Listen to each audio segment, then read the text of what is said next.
Nga Dhjata e Re, do të lexojmë nga libri i Zbulesës, në kapitullin 3, Zbulesa kapitulli 3, paragrafi 7. Është një pjesë e njohur dhe me shumë interes këtu tek Zbulesa që ju shfaq Gjonit. Zbulesa kapitulli 3 flet në paragrafin e 7 për kishën e Filadelfisë. Dhe engjëllit të kishës të Filadelfisë shkruaj: Këtë thot i shenjti, i vërteti, ai që ka qelsin e Davidit, ai që hap dhe askush nuk mbyll dhe mbyll dhe askush nuk hap. Unë njoh veprat e tua, ja të vura përpara një dere të hapur, që asnjëri nuk mund ta mbyll, sepse ke pak forcë dhe e ruajte fjalën time, edhe nuk mohove emrin tim. Ja, unë do të dorëzoj disa nga sinagoga e Satanit që quajnë veten judenj dhe nuk janë por gënjejnë. Ja, unë do t'i bëj të vinë dhe të bien përmbys përpara këmbëve të tua dhe do të njohin se unë të kam dashur, sepse e ruajte fjalën e durimit tim, edhe unë do të ruaj ty nga ora e sprovës që do të vijë mbi gjithë botën për të provuar ata që banojnë mbi dhe. Ja, unë vi shpejt, mbaje fort atë që ke, që të mos të marrë ndokush kurorën tënde. Kush fiton do ta bëjnë shtyll në tempullin e Perëndisë tim, dhe ai nuk do të dalë më përjashta. Dhe do ta shkruaj mbi të emrin e Perëndisë tim dhe emrin e qytetit të Perëndisë tim, të Jeruzalemit të ri që zbret nga qielli, nga Perëndia, dhe emrin tim të ri. Kush ka vesh, le të dëgjoj atë që fryma u thot, jo kishës, por kishave. Në Zbulesën, nga Zbulesa, këtu në Zbules, pra zbulohen 7 kisha. Tani pyetja është se unë, dhe kur them për vete, nuk them për krenari, por e them me frikë, se unë këtë do të zgjedhi për i këtyre 7 kishave. Sepse predikimi i sotshëm është drejt engjëjve të kishës. Pra, predikimi është personal tek ti, tek unë, tek tjetri, tek të gjithë, por është personal. Për Davidin, predikimi ishte personal, i tij. Dhe nga Gjoni, nga dishepulli i dashur i nxënësit nëpërmjet zbulesës të madhe që ju dha Zbulesa që është shkruar, mesazhi është personal për të gjithë.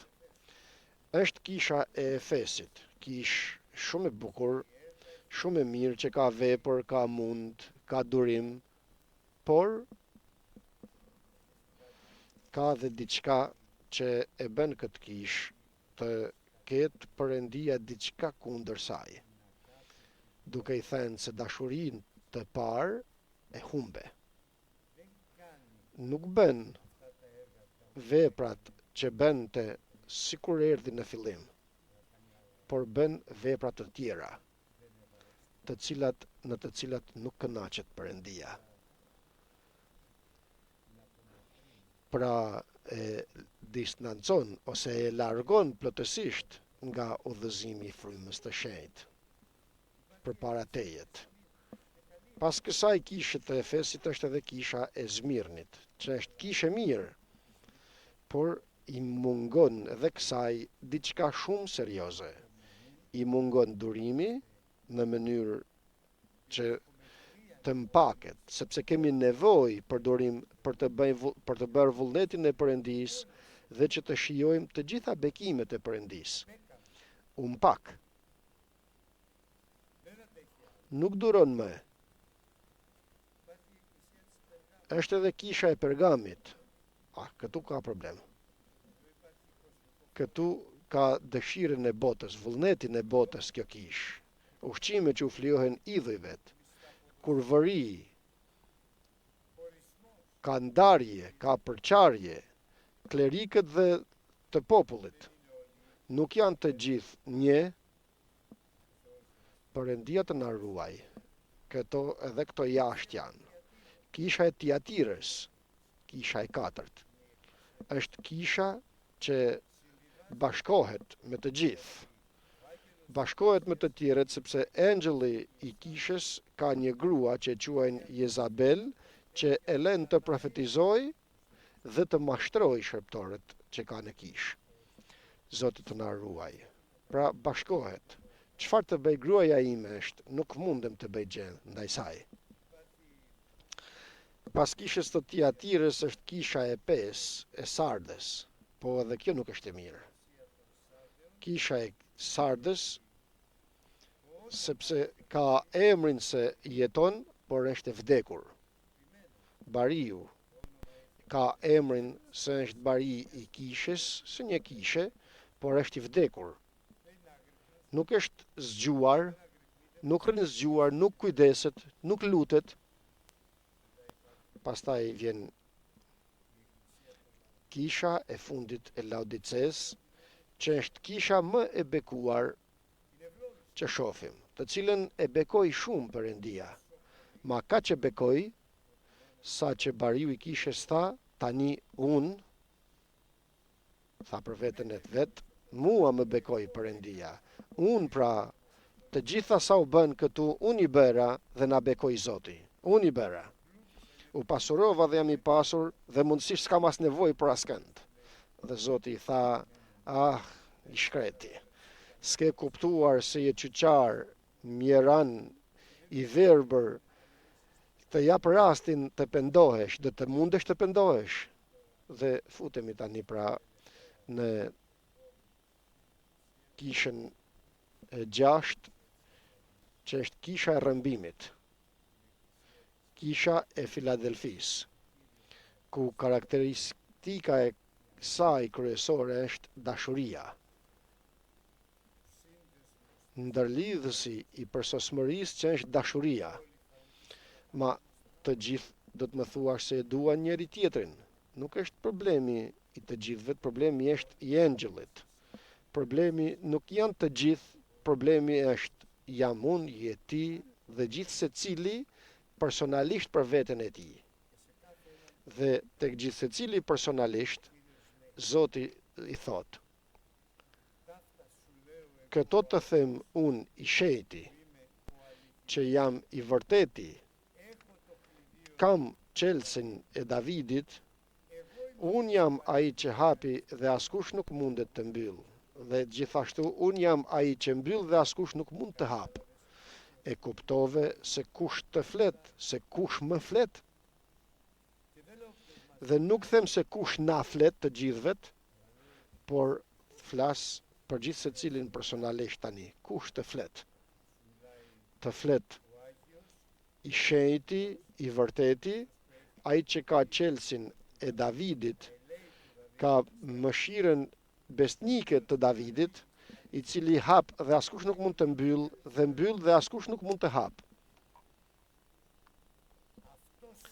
Ai është ku mundet të dhuroj, të jap, vetëm ai është ku mund të jap një derë të hapur në jetën tënde, bekimit ku askërkush nuk mund ta mbyll. Ai është që të flet, ai është që më flet. Ai që ka mundësinë që mundet. S'ka gjë të pamundshëm për te. Ai mundet tek ty o motër, tek ty vëlla, të jap një derë që të jetë e hapur dhe që askush të mos mundet ta mbyll. Pra, bekimin e plot dhe të përsosur, sikur se lexuam tek Psalmi i Davidit, tek të gjitha. Dhe mundësisht sikur se lexuam në Psalmin e Davidit dhe duke mbaruar, dhe është nevoja ta shohim, thot dua të kërkoj gjithmonë të mirën tënde. Kush? Ai që ka qelsin e Davidit. Ai që është i shenjti dhe i vërteti. Fjala e Perëndis Jezu Krishti. Dua të jem një nga këta, ku Zoti im të kërkoj gjithmonë të mirën time. Nuk më intereson se çfarë thonë të tjerët. Do të guxoja ta them ku nuk e them. Akoma dhe nuk më intereson dhe se çfarë thot gruaja ime dhe fëmijët e mi që më intereson. Por ajo që është që më djeg, është ajo që thot, çfarë thot i shenjti, i vërteti që ka qelsin e Davidit. Ai më intereson çfarë thot. Dhe ai dua të thot se unë do të kërkoj gjithmonë të mirën tënde. Dhe si do të shfaqet kjo e mira e Zotit ton Jezu Krisht në jetën time, me një derë përpara mejet. Do të eci dhe do të jetë dera e ngushtë, dera e gjerë, rruga vështirë dhe rruga e lehtë, por do të jetë edhe një derë e veçantë, një derë e veçantë që nuk do ta zgjedhësh ti, por që Zoti do ta vëj përpara teje. Nuk do të jetë zgjedhja jote kjo derë. Do të jetë një vendim i Zotit që kërkon të mirën tënde. Një derë e hapur e bekimit e don vëlla dhe motër. Unë çfarë t'ju them? Sot thash se nuk dua gjë tjetër o Zot. Këtë derë të hapur dua në jetën time. Që të jetë gjithmonë pranë mejet, përpara mejet, të jetë e hapur. Bekimi që askush të mos mundet ta mbyll, patjetër që unë do të zgjedh derën e ngushtë dhe udhën e vështirë. Patjetër që do të mohoj derën e gjerë dhe rrugën e lehtë, por të lutem, më jep, më dhuro një derë të hapur që askush të mos mundet ta mbyll, një derë bekimi që të vijë tek unë dhe askush të mos mund ta pengoj që ta mbyll. Dhe përgjigjja është po, por është ose ekzistojnë edhe kushte. Përpara se gjithash, duhet të dëshmosh se pa mua nuk mund të bësh asgjë, se je në dobësi të plot, asgjë nuk mund të bësh ti. Çfarë të bësh? Çfarë mundesh të bësh? Asgjë nuk mundesh, asgjë nuk din, në qoftë se i plotfuqishmi Perëndi, i plotfuqishmi i miri nuk të ndriçon. Dhe asgjë nuk mund të kuptosh nëse ngushëlluesi fryma e të vërtetës nuk të këshillon dhe nuk të drejton në çdo të vërtetë. Ai është që do të zbulojë të ardhmen. Ti, më i vogël se një zero. Dhe kur të kesh forcë të vogël, atëherë forca e Perëndis do të jetë e plot, e përsosur. Por nuk mjafton vetëm që të kesh njohurin, ju lutem vëllezër dhe motra, të keni parasysh këtë. Nuk mjafton të dish që të thuash se nuk mund të bëj asgjë, as me gruan, as me fëmijët, as me punët e mia, nuk mjafton vetëm ta thuash.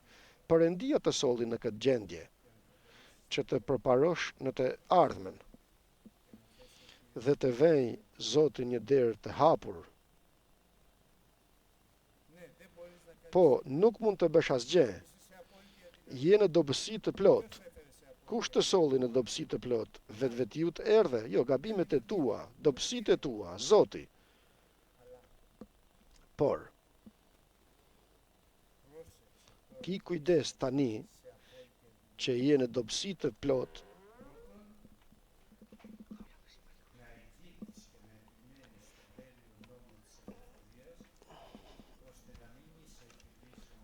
Shoh che diaconia poshtë.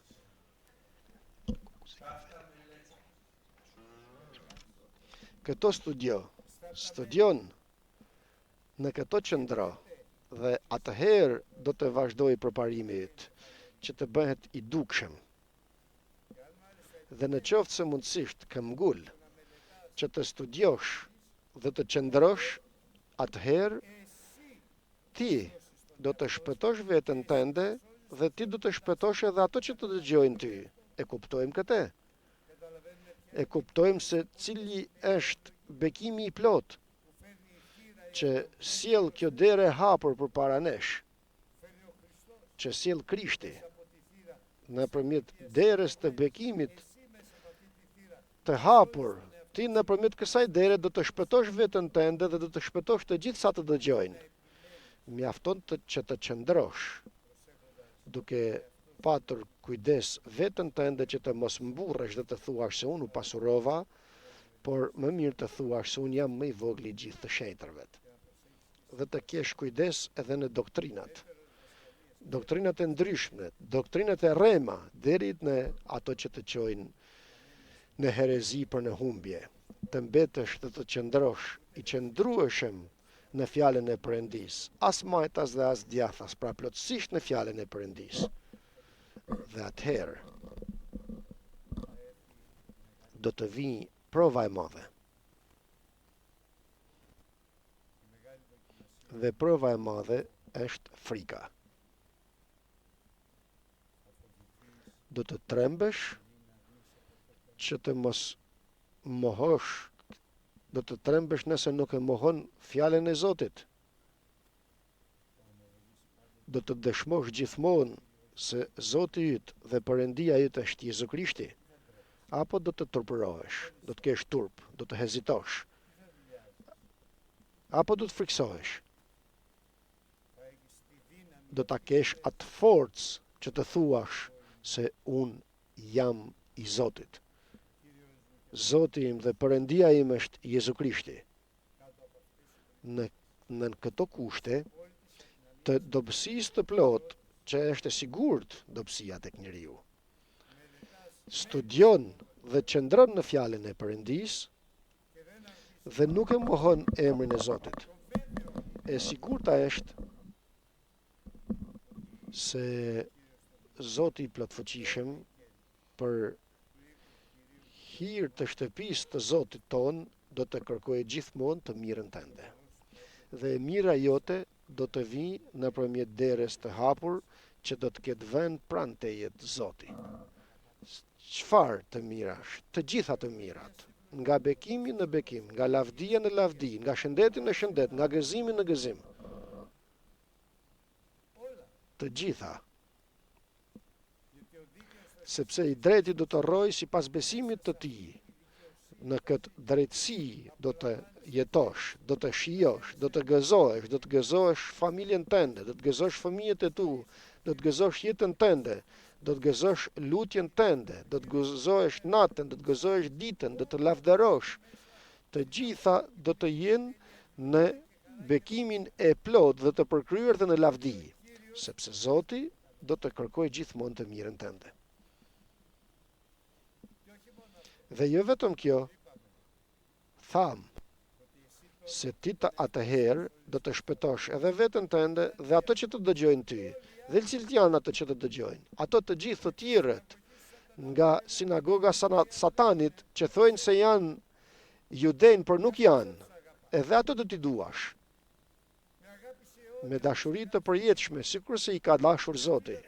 Përse do t'i duash? Sepse e din se ato Zoti që kërkon të mirën tënde, do t'i bëj të vinë të përulen përpara tejet dhe të dëshmojnë se unë ty të kam dashur.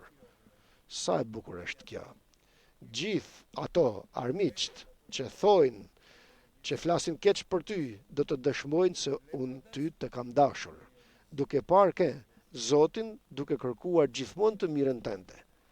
Amin. Këto janë të bekuarit, njerëzit e bekuar të Perëndis. Por, këtu duhet një kujdes i veçantë. kujdes i veçantë. Nga që e ruajte fjalën e durimit tim, dhe e përsëris se kemi nevojë për durim që të bëjmë vullnetin e Perëndisë dhe të shijojmë të gjitha premtimet e Atit, nga që e ruajte fjalën e durimit tim, edhe unë do të ruaj. Pra, kemi nevojë për durim. Kush qëndron deri në fund do të shpëtohet dhe do të bekohet. Durim. Mos u e gërso, mos u mpak, mos u mërzit, mos ki frikë, por qëndro në fjalën e Perëndisë, studioje fjalën e Perëndisë, qëndro në fjalën e Zotit.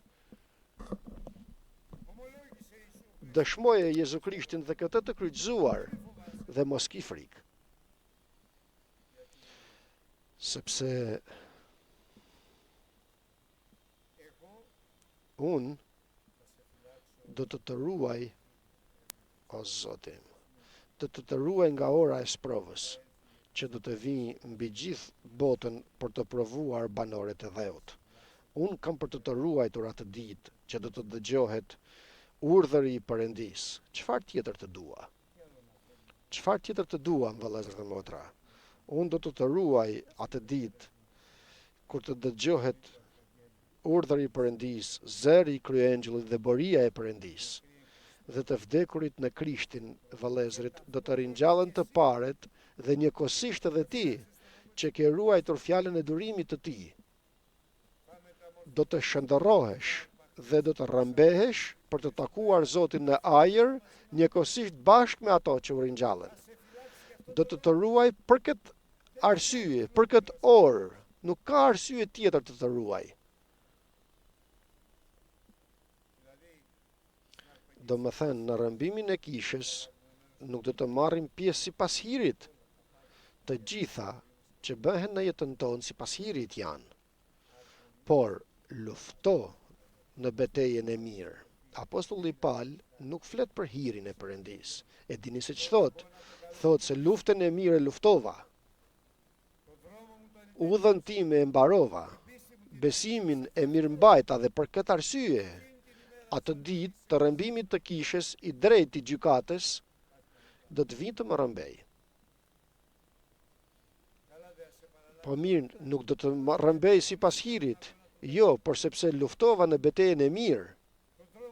Udhën time e mbarova, nuk ndalova, nuk e humba durimin tim.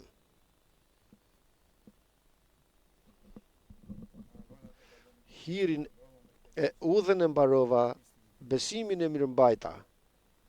Dhe tani nuk më mbetet tjetër përveç sekurorës së drejtësisë. Atëherë pra,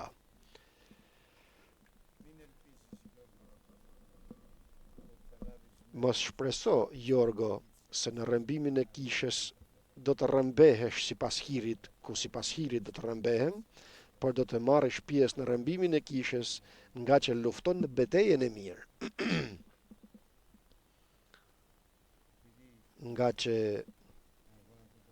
luftën e mirë e luftova, udhën e mbarova, më mësoi Zoti, mësues dhe drejtues im është Zoti, që më mësoi ku të shkoj dhe ku të mos shkoj. Çfarë të bëj dhe çfarë të mos bëj.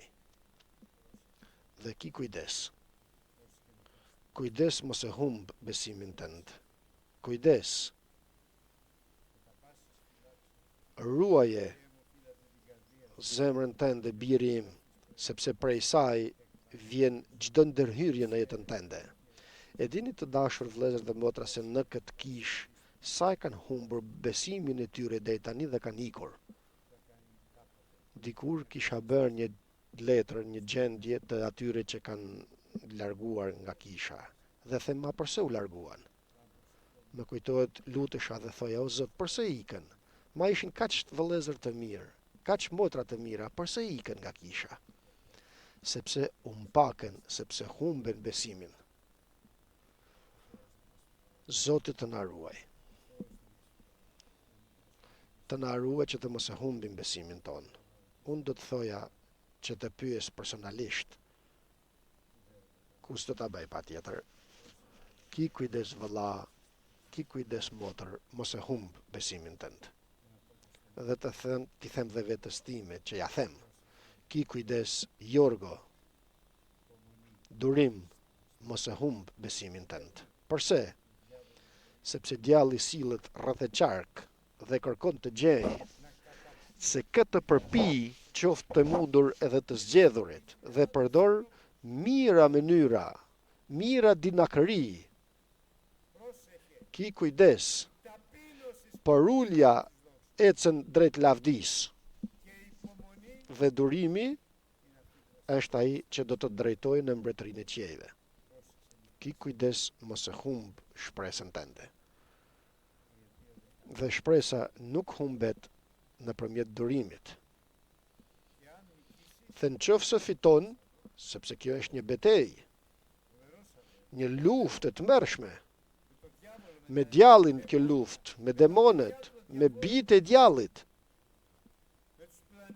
me të mashtruarit, ki kujdes, lufton në luftën e mirë, qëndro në besim. Dhe nëse fiton, unë do të bëj shtyll në tempullin e Perëndis tim dhe s'do të dalesh kurrë jashtë, as këtu, as në mbretërinë e qiejvet. Dhe do të shkruaj mbi ty emrin e Perëndis tim, thot Krishti, dhe emrin e qytetit të Perëndis tim, të Jeruzalemit të ri, që zbret nga qielli dhe nga Perëndia im, por edhe emrin tim të ri. Në ty pra do të shkruhet një emër i ri. Nuk e di se si do të quaj atje lart Zoti, për të gjithë do të marrim një emër të ri. Por ta marrim këtë emër. Të arrim që ta marrim këtë emër. Dhe tani dua që t'ju lutem të ngrihemi në këmbë si persona, jo si kish. Si persona të ngrihemi dhe të lutemi që Zoti, sikurse e thot fjala e Perëndis, të kërkoj gjithmonë të mirën tonë për hir të shtëpisë të Zotit të Perëndis.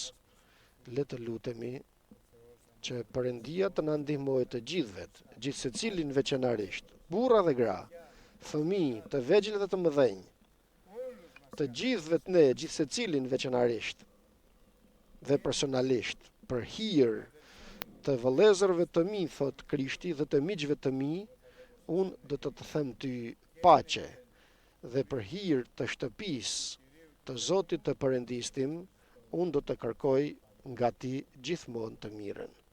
Do të kërkoj për ty gjithmonë të mirën, më falni. Pra o Zot, më bëj një nga këto, që të kërkosh gjithmonë të mirën time. Le t'i bëjmë një lutje, por në stat personal, dhe ai që do të lutet për veten e tij, por edhe të gjithë që të dëgjojmë, të lutemi për veten tonë.